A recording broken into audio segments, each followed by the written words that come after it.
Hello प्यारे बच्चों, कैसे हैं आप लोग। आई होप आप लोगों को चोल काल समझने में प्रॉब्लम नहीं हो रही होगी और चोल काल के महत्वपूर्ण राजा, साम्राज्य विस्तार, उनके द्वारा किए गए कार्य, ये सारी चीज़ें आप लोगों को अच्छे से समझ में आ गई होंगी। आज चोल काल का लास्ट वीडियो है, यानी कि आज ये चैप्टर जो है समाप्त हो जाएगा और आप लोगों के लिए गुड न्यूज़ है, हम अब नया जो है इतिहास शुरू करेंगे, यानी कि मेडिवल हिस्ट्री शुरू करेंगे और वहाँ पे आप लोगों को चीज़ें उतना बोर नहीं करेंगी। आई होप आप लोगों को अच्छा लगेगा मेडिवल हिस्ट्री पढ़ के। एंशिएंट हिस्ट्री में थोड़े से तथ्य ज़्यादा हैं और बच्चों को कम समझ में आता है या कम पसंद आता है, लेकिन मुझे नहीं लगता कि मेरे क्लास को देखने के बाद बोरियत थोड़ी मतलब जो है कम नहीं हुई होगी आप लोगों की। मुझे लगता है इंटरेस्ट आया होगा पढ़ के, और आगे के जो क्लासेस है उसमें और भी ज़्यादा इंटरेस्ट आएंगे, तो हम आगे चल करके मेडिवल हिस्ट्री शुरू करेंगे, यानी कि कल से ही आपका मध्यकालीन भारत शुरू हो जाएगा। तो आज हम चोल काल को समाप्त करेंगे। तो चलिए शुरुआत करते हैं आज के क्लास की। और आज जो आपका क्लास है ये चोल काल में अर्थव्यवस्था को देखेंगे हम। इस काल में भूमि का स्वामी होना प्रतिष्ठा की बात थी। भूमि के उपज के आधार पर इसे कई भागों में बांटा गया था। उदाहरण के लिए उर्वरा, बंजर, परती, रेतीली और पीली भूमियाँ। आप जानते हैं भूमि का मालिक होना हमेशा लोगों के लिए बहुत सम्मान की बात होती है, यानी कि जिस भी व्यक्ति के पास ज़्यादा लैंड होता है वो बहुत प्राउड के साथ रहता है कि हमारे पास तो बहुत ज़्यादा लैंड है। आज भी लैंड की जो मात्रा है वो कम नहीं हुई, बल्कि दिनों दिन वो बढ़ती ही जा रही है। तो जिसके पास भी ज़्यादा लैंड होता है वो अपने आप को काफ़ी समृद्ध, काफ़ी बड़ा आदमी जो है महसूस करता है, या लोग उसको बहुत सम्मान देते हैं, बहुत नाम लेते हैं कि हाँ उनके पास बहुत ज़्यादा लैंड है। तो उस समय भी लैंड जिसके पास होती थी उसे समाज में बहुत ज़्यादा सम्मान मिलता था। वर्तमान की तरह ही चोल काल में भी भूमियों को अलग अलग भागों में बांटा गया था। आज भी आप जानते हैं उर्वर भूमि, बंजर भूमि, जंगली भूमि, रेतीली भूमि, इस तरह से बांटा जाता है। चारागाह की भूमि ऐसे ही उस समय भी बांटा गया था। क्योंकि हम साउथ का इतिहास पढ़ रहे हैं और साउथ में रेत भी ज़्यादा होते हैं और पीली मिट्टी भी ज़्यादा पाई जाती है, तो वहाँ की जो भूमियों का वर्गीकरण है वहाँ पे रेतीली और पीली मिट्टी के रूप में भी बांटा गया है। तो ये आसान है, इसमें बिल्कुल भी नहीं सोचना आप लोगों को कि कुर्बर होगा और इसके अलावा बंजर भी होगा, रेतीली भी होगा, परती भी होगा, पीली मिट्टी वाला क्षेत्र भी होगा। तो चोल काल में इस तरह से चीज़ों को बांटा गया है, क्योंकि जो चोल काल है तमिलनाडु से लेकर के आंध्र प्रदेश तक फैला हुआ था और ये जो एरिया है, जो बेल्ट है, यहाँ पे पीली मिट्टी भी पाई जाती है और रेतीली मिट्टी भी पाई जाती है। तो इम्पॉर्टेंट है बच्चों, वहाँ की ज़मीन को भी अलग अलग भागों में बांटा गया है और उसी के हिसाब से लोगों के ऊपर टैक्स लगाए जाते थे, वसूल किए जाते थे। इम्पॉर्टेंट है। आगे बढ़ेंगे। यहाँ पे और क्या खास बातें हैं, तो ब्राह्मणों को भूमि दी जाती थी ब्रह्मदेय कहलाती थी, बहुत डिटेल में बता चुके हैं। मंदिरों को जो दी जाती थी दान में भूमि, वो देवदान कहलाती थी।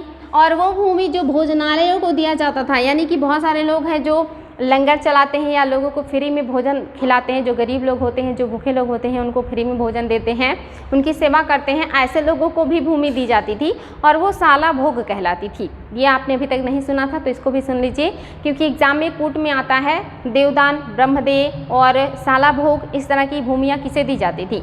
तो साला भोग जो है ये सालाओं को, यानी कि भोजनालयों को दिया जाता था। तो इम्पॉर्टेंट है बच्चों, ध्यान देंगे इसको। इसके अलावा चोल शासकों ने सिंचाई की सुविधा के लिए कावेरी नदी पर बहुत से बांधों का निर्माण कराया था। इम्पॉर्टेंट है, जो चोल शासक हैं इनके साम्राज्य में कावेरी नदी का विस्तार है, जिसमें आप जानते हैं पूरे वर्ष वाटर पाया जाता है, क्योंकि ये दक्षिणी और उत्तर पूर्वी मानसून से वाटर पाता है, यानी कि यहाँ में हमेशा पानी रहता है इस नदी में। अगर देखें साउथ में सबसे ज़्यादा जो नदी है वो कौन है जिसमें हमेशा जल मिलता है, या सबसे महत्वपूर्ण नदी जिसमें हमेशा जल मिलता है, तो कावेरी है, इसीलिए इसको दक्षिण का गंगा भी कहा जाता है। ये जो है चोल साम्राज्य में बहती है और इस पर बहुत सारे बांध, यानी कि वाटर जो है टैंक भी बनाए गए हैं, बांध भी बनाए गए हैं, ताकि जो सिंचाई का काम है वो पूरा हो सके, पानी के पीने की जो आपूर्ति है हो सके। क्योंकि आप जानते हैं साउथ में जो ज़मीन से पानी निकालना बहुत मुश्किल होता है, क्योंकि पठारी और पर्वतीय क्षेत्र है। तो ज़्यादातर जो लोग हैं वो पानी कहाँ से पीते होंगे, तो नदियों के पानी से, या फिर वो तालाबों का निर्माण करते हैं जगह जगह और उसके पानी से वो सिंचाई भी करते हैं और पीने का पानी का भी प्रयोग करते हैं। तो यहाँ पे जो नदी है इस पर इन्होंने बहुत सारे बांध बनाए हैं, वाटर टैंक बनाए हैं, जहाँ से ये हर ज़रूरतों को पूरा करने का प्रयास करते हैं। तो चोल काल में महत्वपूर्ण है कावेरी नदी इनके लिए। आगे हैं, आप देखेंगे कि दक्षिण भारत के भूमि व्यवस्था में सामंतों का महत्वपूर्ण स्थान होता था। सामंतों के पास विशाल भूखंड होता था। आपको पता है साउथ में क्या, आप नॉर्थ में भी देखेंगे जो सामंत होते हैं काफ़ी शक्तिशाली होते हैं, इनके पास बड़ा लैंड होता था और ज़्यादातर इनको उस लैंड से जो भी राजस्व प्राप्त होता था उसका उपयोग करना होता था। इनका अपना पर्सनल सैनिक होते थे, इनका अपना जो है अधिकार होता था। ये अपने क्षेत्र में जो है प्रशासन का काम, न्याय का काम, ये सारे काम देखा करते थे, अपने आप में काफ़ी पावरफुल होते थे। आपको पता है ये सामंत और ज़मींदार हमेशा राजा के सहयोगी हुआ करते थे। अगर राजा पावरफुल होता था तो ये लोग उनके अंडर में काम करते थे जैसा राजा चाहता था, लेकिन जैसे ही राजा कमज़ोर होता था तो ये सारे लोग जो है हावी हो जाते थे साम्राज्य में।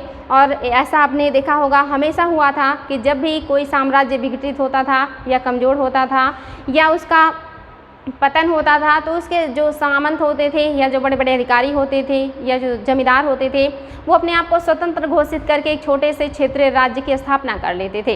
तो ये हमेशा से होता आया है, प्राचीन काल से लेकर के आप ये चीज़ देखेंगे आधुनिक काल तक सामंतों का और जो ज़मींदार हैं इनका दबदबा बना रहता है। यहाँ तक कि अंग्रेज भी इन्हें जिंदा रखते हैं, इन्हें बचा करके रखते हैं अपने सहयोग के लिए।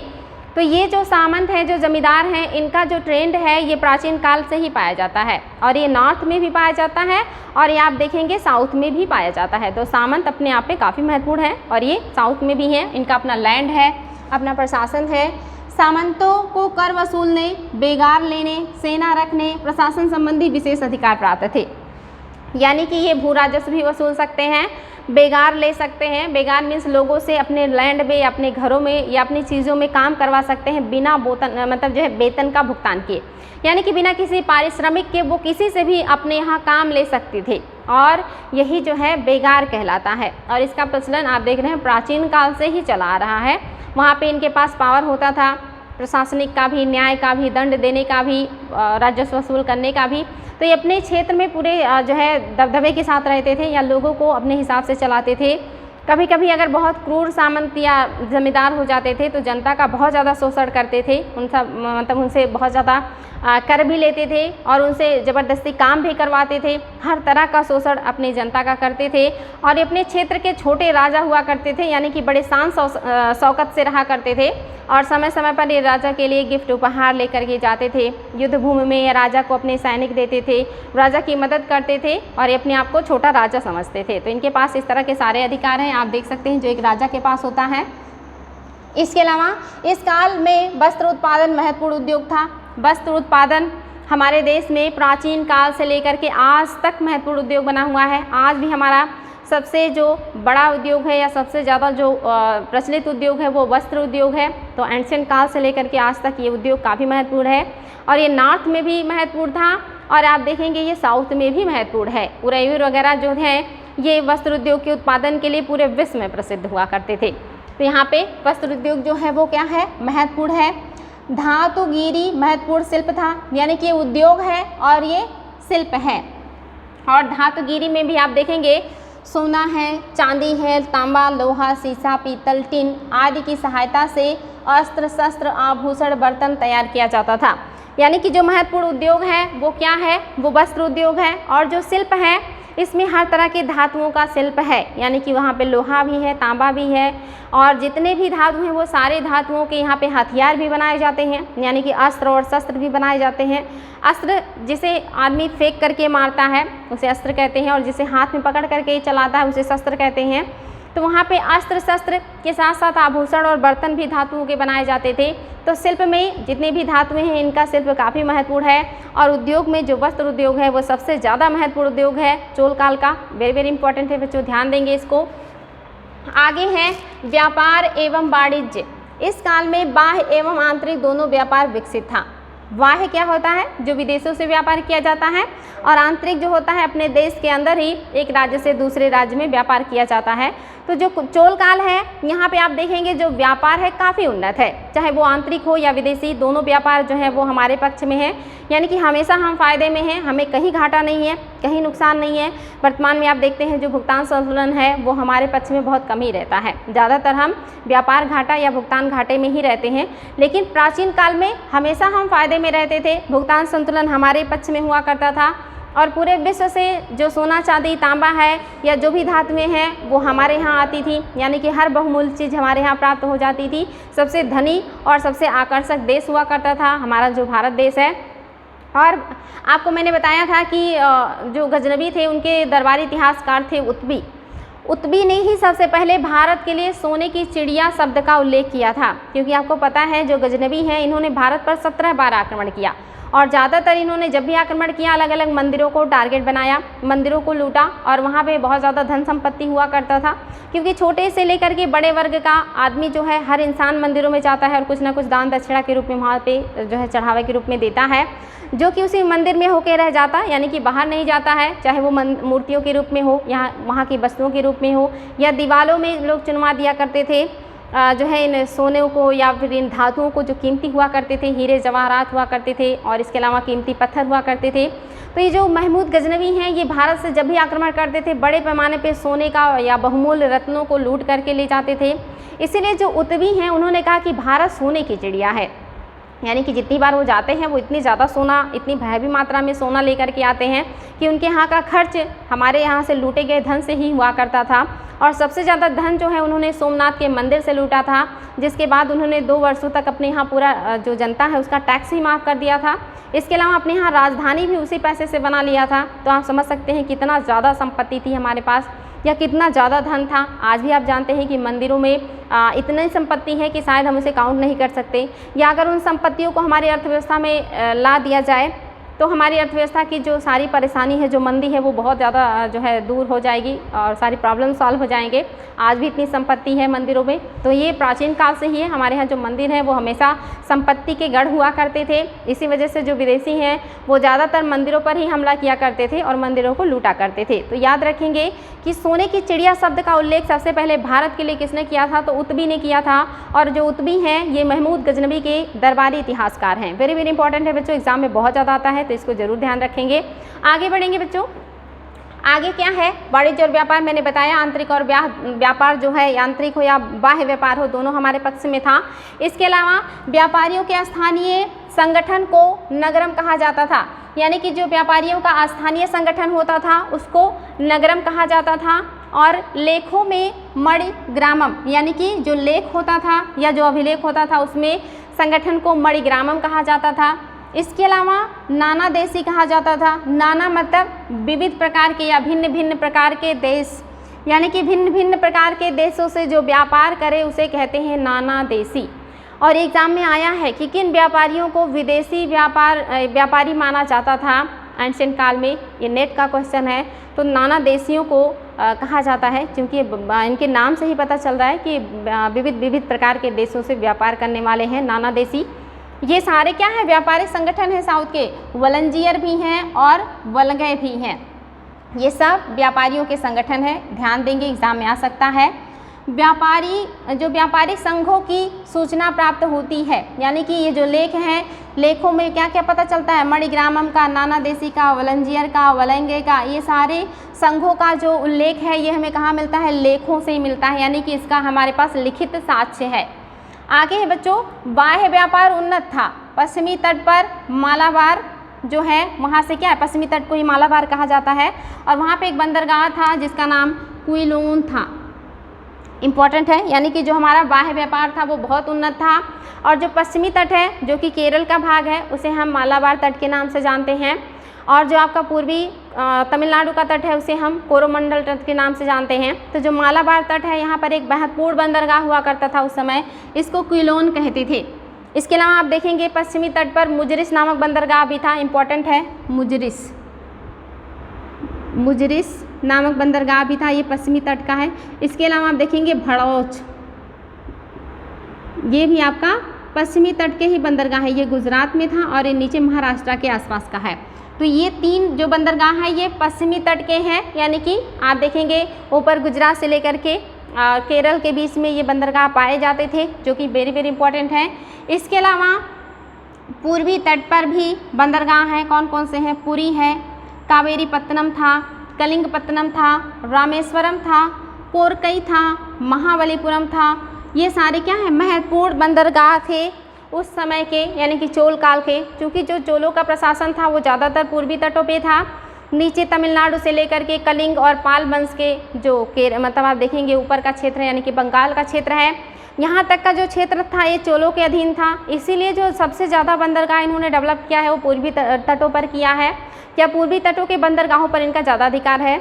पश्चिम के तटों पर अलग अलग राजवंश के राज्य शासन करते थे और उन पर इन्होंने बाद में आक्रमण करके अपने अधीन तो किया था, लेकिन फिर ये स्वतंत्र भी होने लगे थे, तो इसलिए पश्चिम के तट पर इनके बहुत ज़्यादा बंदरगाह नहीं हैं, लेकिन पूर्वी तट पर इनका बहुत ज़्यादा अधिकार था या बहुत दिनों तक अधिकार था या ज़्यादा क्षेत्र पर अधिकार था, तो इसीलिए इन्होंने पूर्वी तट पर बहुत सारे बंदरगाहों को डेवलप किया था या पूर्वी क्षेत्र के बंदरगाहों पर इनका अधिकार था। तो इसलिए इंपॉर्टेंट है, आप देख सकते हैं पूर्वी तट पर बहुत सारे हैं, पुरी उड़ीसा का, कावेरीपत्तनम तमिलनाडु का, कलिंगपत्तनम ये भी उड़ीसा का है, रामेश्वरम आप जानते हैं ये जो है तमिलनाडु का है, कोरकई और महाबलीपुरम ये सब आप देखेंगे तमिलनाडु के क्षेत्र के ही बंदरगाह नगर हैं या बंदरगाह हैं या पत्तन हैं।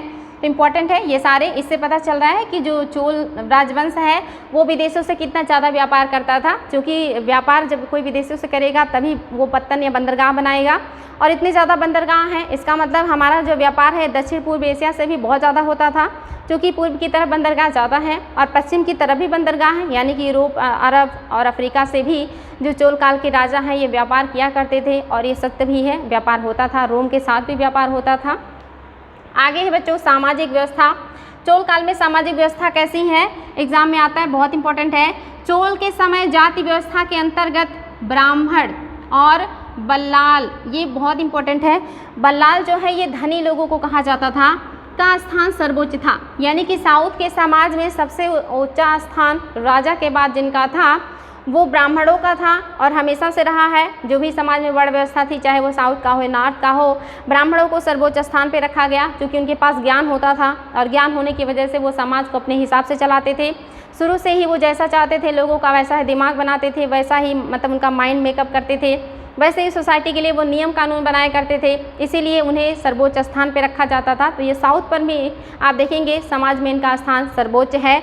इसके अलावा जो बल्लाल हैं ये धनी व्यापारी हैं या धनी व्यक्ति हैं जिनके पास संपत्ति बहुत ज़्यादा होता था।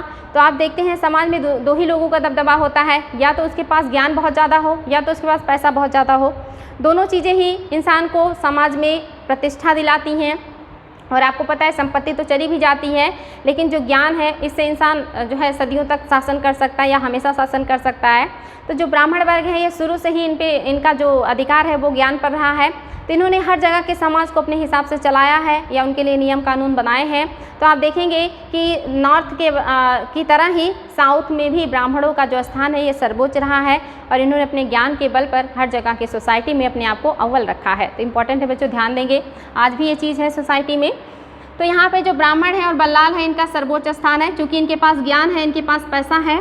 आगे है जाति का विभाजन, वलंगय यानी कि दाई भुजा वाले, इलंगय यानी कि बाई भुजा वाले, यानी कि जैसे आप गांव में देखते हैं आज भी ये चीज़ देखने को मिलता है। गांव में एक तरफ अमीर लोगों का घर होता है या बड़े ऊंचे वर्ग के लोगों का घर होता है, यानी कि जिनकी जातियाँ ऊँची होती हैं, दूसरी तरफ निम्न वर्ग या निम्न जातियों के लोगों का घर होता है और उनको अलग अलग टोले के रूप में बांट दिया जाता है। ऐसे ही विभाजन आप देखेंगे चोल काल में भी देखने को मिलेगा। जो वलंगय हैं ये उच्च जाति के लोग हैं जिनका समाज पर ज़्यादा प्रभाव है या जिन्हें समाज में ज़्यादा विशेषाधिकार प्राप्त है, और जो इलंगय हैं ये समाज के निम्न जाति के लोग हैं जिनको समाज में विशेषाधिकार तो कम प्राप्त है, लेकिन चूंकि उत्पादन में या बड़े लोगों के सहयोग करने में उन्हीं का योगदान रहता है, तो इसलिए मजबूरी है उन्हें साथ लेकर के चलना। और जो टैक्स की सबसे ज़्यादा मात्रा है ये इलंगय ही पे करते हैं। इस तरह का वर्ग विभाजन इंडिया में ही नहीं, आपने देखा था फ्रांस में भी देखने को मिला था, जहाँ पे आपने देखा था प्रथम द्वितीय तृतीय स्टेट में लोगों को बांटा गया था और तृतीय स्टेट वाले ही सबसे ज़्यादा टैक्स देते थे, ऊपर के दोनों स्टेटों का सारा भार उठाते थे, हर तरह का शोषण होता था उनका। कुछ ऐसी ही स्थिति चोल काल में भी है। ऐसी स्थिति आप देख रहे थे कि नॉर्थ में वर्ण व्यवस्था में चतुर्वर्ण वालों का था कि ऊपर के तीनों वर्णों की सेवा कीजिए। ऐसे आप देखेंगे चोल में भी है वलंगय, दाहिनी तरफ रहने वाले लोग जो कि वर्चस्वशाली लोग हैं जिनका समाज में विशेषाधिकार प्राप्त है, और दूसरी तरफ इलंगय जिनको समाज में सबसे ज़्यादा टैक्स तो पे करना पड़ रहा है लेकिन विशेषाधिकार उनको उतना नहीं मिला है, और ये जो है समाज में चूँकि ये ज़्यादा टैक्स देते हैं तो ना चाहते हुए लोगों को इनका पोषण करना पड़ता है, और ये बाईं तरफ निवास करने वाले लोग हैं जिनको इलंगय कहा जाता था। ये चोल काल का विभाजन है। आगे है बच्चों यहाँ पे विलंघ्य के पास विशेषाधिकार थे, मैंने बता दिया है, जबकि लैंगिक जातियों को अधिक कर देना पड़ता था, लेकिन आर्थिक उपयोगिता के चलते इनको समाज में स्थान दिया जाता था। समाज वर्ण व्यवस्था पर आधारित था, मैंने बताया ही ब्राह्मण सर्वोच्च स्थान पर हैं। सजातीय विवाह भी होते थे, यानी कि एक ही जाति के लोग आपस में विवाह करें। इसके अलावा यहाँ पे अनुलोम विवाह, यानी कि जहाँ पे उच्च वर्ण का पुरुष निम्न वर्ण की स्त्री, प्रतिलोम विवाह यानी कि उच्च वर्ण की स्त्री और निम्न वर्ण का पुरुष, ऐसे भी विवाह चोल साम्राज्य में हुआ करता था। इसके अलावा वहाँ पे पर्दा प्रथा नहीं प्रचलित था, यानी कि महिलाएं पर्दा नहीं करती थी, लेकिन सती प्रथा का प्रचलन था। इसके अलावा बाल विवाह का प्रचलन भी था, यानी कि चोल काल में सती प्रथा और बाल विवाह का प्रचलन था, लेकिन आप देखेंगे पर्दा प्रथा का वहाँ पे प्रचलन नहीं था। तो इम्पॉर्टेंट है बच्चों, वहाँ का ये समाज है 4 वर्णों में बटा है और 2 तरह के भागों में बटा हुआ है। महिलाओं की स्थिति आप देख सकते हैं यहाँ पे कैसी है। आगे है धर्म, यानी कि चोल काल में धर्म क्या था या दक्षिण में जो महत्वपूर्ण धर्म है वो कौन से हैं। आपको पता है कि जो बौद्ध धर्म है, जो जैन धर्म है, ये उत्तर में पनपे थे और धीरे धीरे करके दक्षिण में गए थे। दक्षिण में इनका धीरे धीरे प्रचार हुआ था और वहाँ के लोग बाद में उससे परिचित हुए। लेकिन आप यहाँ पे क्या देखेंगे, जो चोल काल है यहाँ पे दक्षिण में 2 धर्मों का विकास हुआ है, एक शैव धर्म और एक वैष्णव धर्म। इनके बारे में हमें देखना है। शैव धर्म में कुल 63 नयनार संत हुए।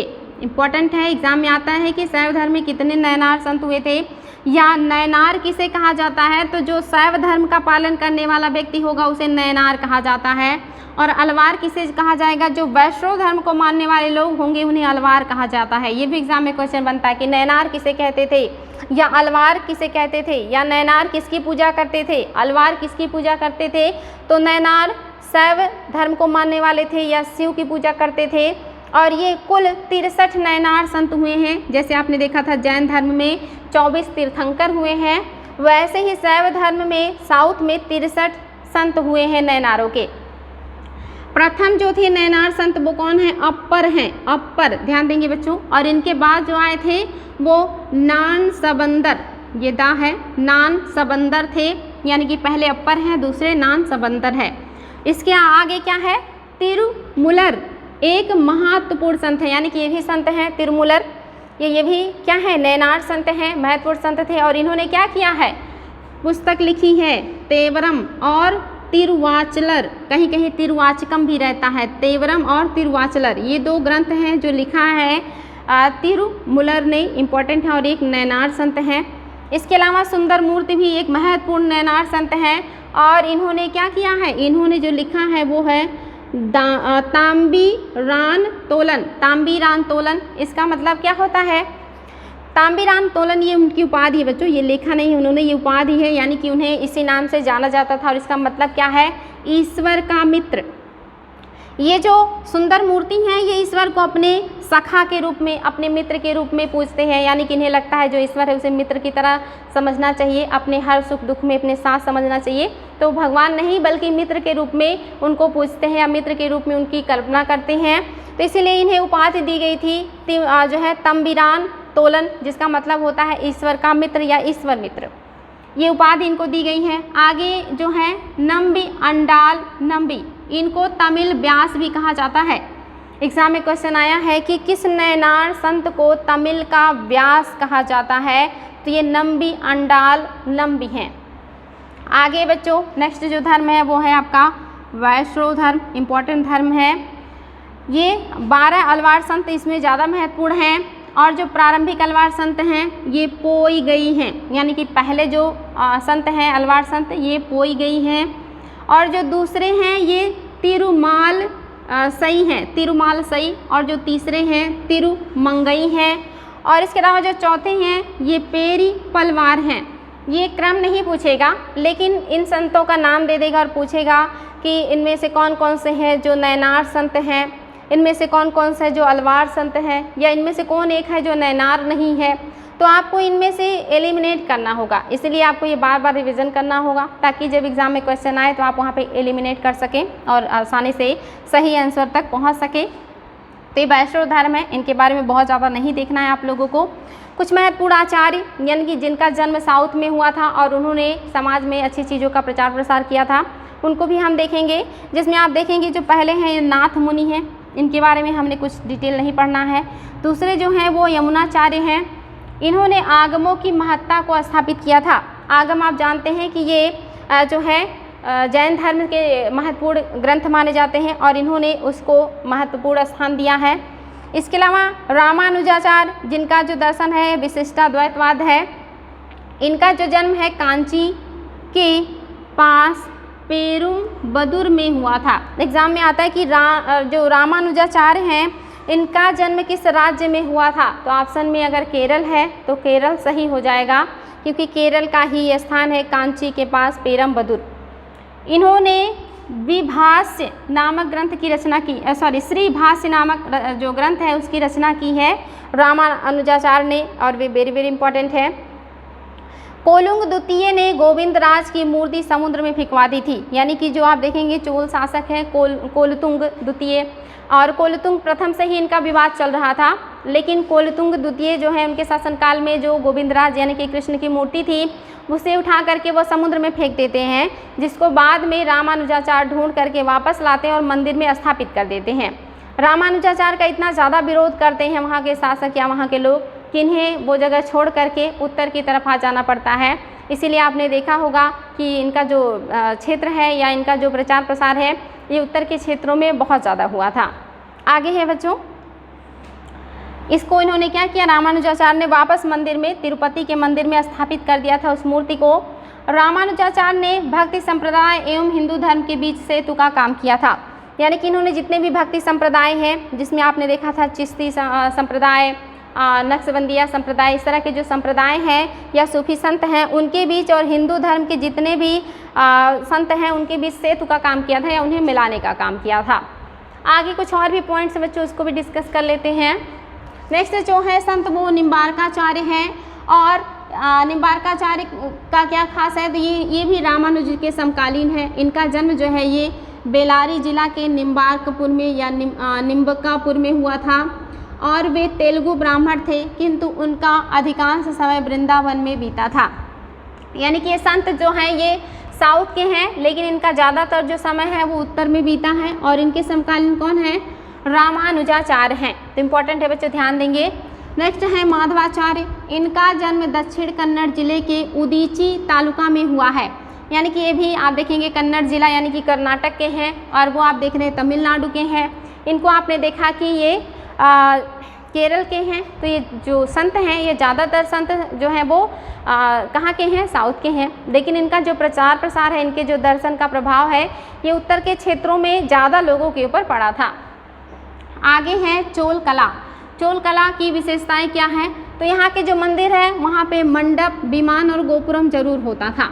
मंडप क्या होता है पहले ही बता चुके हैं, जहाँ पे भगवान का या जो वहाँ के मंदिर के ईश्वर होते थे उनकी शादी की जाती थी, और वहाँ पर जो गांव के कोई भी सभा होती थी, कोई डिस्कशन होता था, कोई निर्णय लेना होता था, तो लोग इसी मंडप में बैठ करके निर्णय भी लिया करते थे। इसे सभा भवन भी कहा जाता था, क्योंकि ये बहुत बड़े आकार का होता था जहाँ पे बड़ी मात्रा में लोग इकट्ठा करके डिस्कशन कर सकते थे। इसके अलावा आप देखेंगे मंडप के अलावा विमान होता है। विमान आप जानते हैं मंदिर का ऊंचा वाला भाग होता है जो नुकीली आकृति का होता है। इसके अलावा गोपुरम, गोपुरम जो प्रवेश द्वार होता है इसे साउथ में गोपुरम कहते हैं। मैंने बताया भी था कि शुरुआत में तो गोपुरम यानी कि प्रवेश द्वार काफ़ी सिंपल होते थे, लेकिन आगे चल के जो गोपुरम है या जो प्रवेश द्वार है ये धीरे धीरे बहुत भव्य होते चले गए। कहीं कहीं तो मंदिर से भी ज़्यादा भव्य उनके गोपुरम बना दिए गए हैं साउथ में। इम्पॉर्टेंट है बच्चों। इसके अलावा चोल का जो स्थापत्य कला है ये द्रविड़ शैली पर आधारित है। द्रविड़ शैली की विशेषता मैंने बताया था आपको कि नीचे आधार से लेकर के शीर्ष तक ये अष्टकोणीय होता है, ये पिरामिड के आकार का होता है, और इसमें क्या क्या चीज़ें पाई जाती हैं सारी चीज़ें हो चुकी हैं। तो यहाँ का जो शैली है चोलों का वो क्या है, वो दक्षिण का जो द्रविड़ शैली है उसी में मंदिर बनाते थे। ये इंपॉर्टेंट पॉइंट्स है, इसको ध्यान देंगे।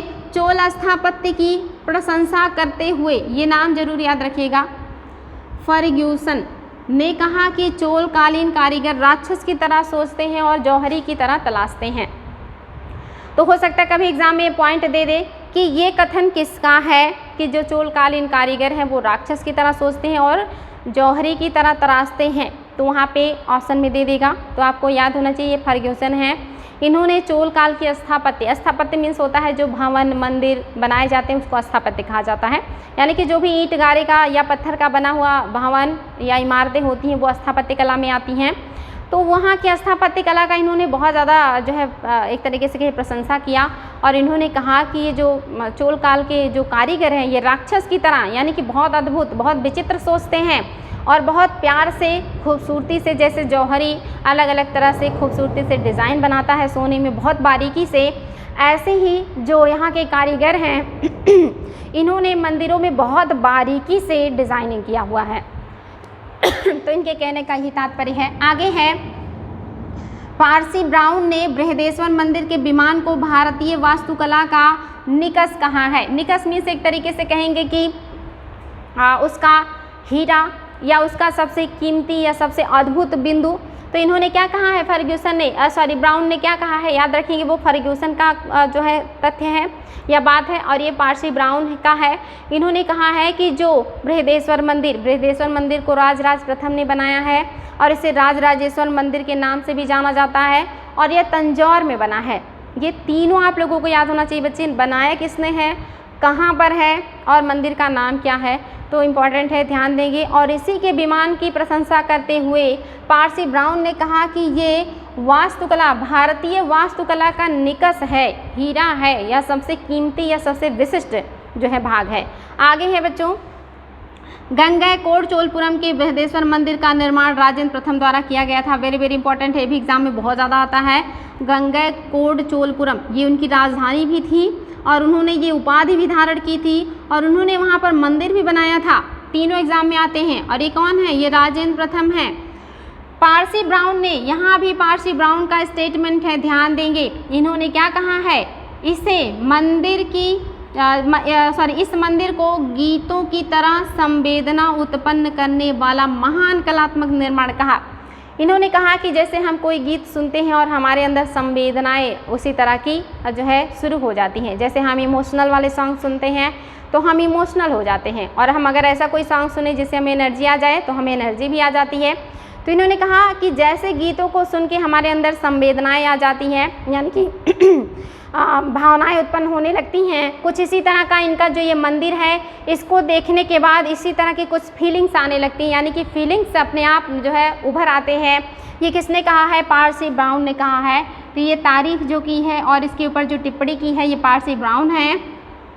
और यहाँ के कारीगरों के बारे में जो कहा है वो फर्ग्यूसन है। इन तीनों स्टेटमेंट को और जिसने बोला है उसको याद रखिएगा एग्ज़ाम में। अब इसी तरह के क्वेश्चन बनते हैं, ट्रेंड बदल गया है।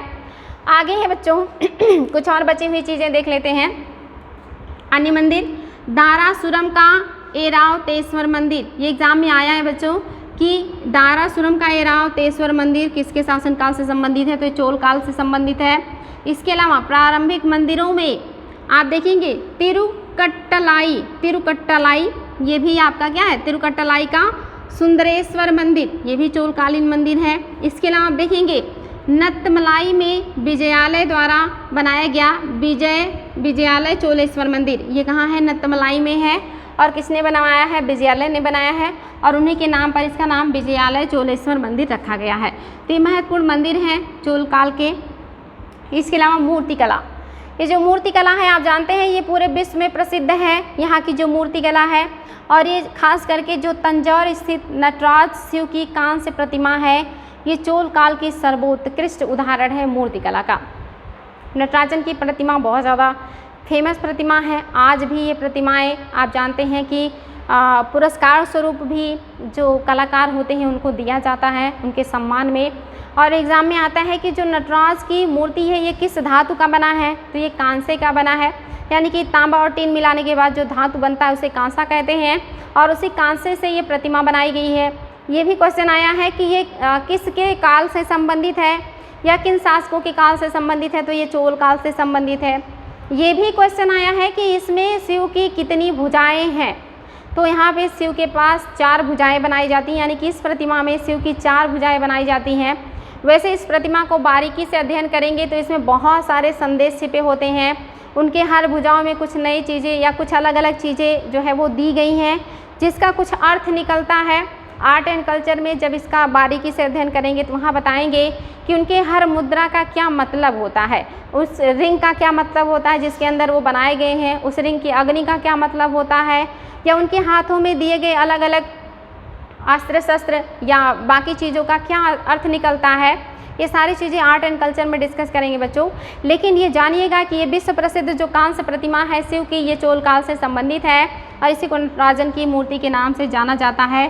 और इसे किस विधि से बनाया जाता है, तो इसे लुप्त मोम विधि या इसी को मधुच्छिष्ट विधि या इसी को लास्ट बैक्स तकनीक कहते हैं, उसी से बनाया जाता है। और इस तकनीक पे हमने इसके पहले बहुत ज़्यादा डिस्कस किया है, तो वहाँ से आप लोगों को पता चल गया होगा।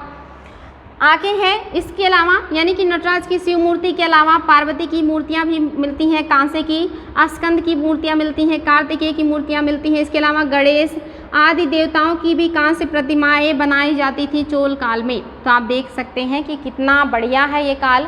यहाँ पर हर क्षेत्र में विकास हुआ है, हर क्षेत्र में डेवलपमेंट किया गया है और सभी क्षेत्र काफ़ी उन्नत अवस्था में थे, चाहे वो मंदिर हो चाहे वो मूर्ति है। यहाँ पे भित्र चित्रकला भी फेमस है। बृहदेश्वर का जो मंदिर है, यहाँ की जो भित्र चित्रकारी की गई है ये अजंता की चित्रकलाओं से प्रभावित है, यानी कि चित्रकला भी यहाँ का बढ़िया है। प्रशासन भी अच्छा है, नौसेना बहुत अच्छी है, राजाओं ने बहुत ज़्यादा क्षेत्र विस्तार भी किया है। इसीलिए कहा जाता है कि दक्षिण में आप देखेंगे किसके शासनकाल में कला एवं संस्कृति का स्वर्ण काल कहा जाता है, तो कला एवं संस्कृति का स्वर्ण काल चोल काल को कहा जाता है। यानी कि साउथ का पूछेगा तो चोल काल हो जाएगा, और आप देखेंगे नॉर्थ का पूछेगा तो आप जानते हैं एंशिएंट काल में गुप्त काल को कहा जाता है। तो आज के लिए इतना रहने देते हैं बच्चों। बहुत सारा तथ्य मैंने आप लोगों के साथ डिस्कस किया जो एग्ज़ाम में आज तक आए हैं और आगे आने की संभावनाएं हैं। तो हर पॉइंट को नोट कीजिएगा, बार बार रिवीजन कीजिएगा। पूरी उम्मीद है कि आप लोगों को एग्ज़ाम में बहुत मदद मिलेगी। चाहे जिस भी एग्ज़ाम में बैठेंगे बेझिझक अच्छे से पढ़ाई कीजिए और हम लोगों का पूरा सहयोग है आप लोगों के साथ। तो आज रहने देते हैं, फिर मिलेंगे। Thank you.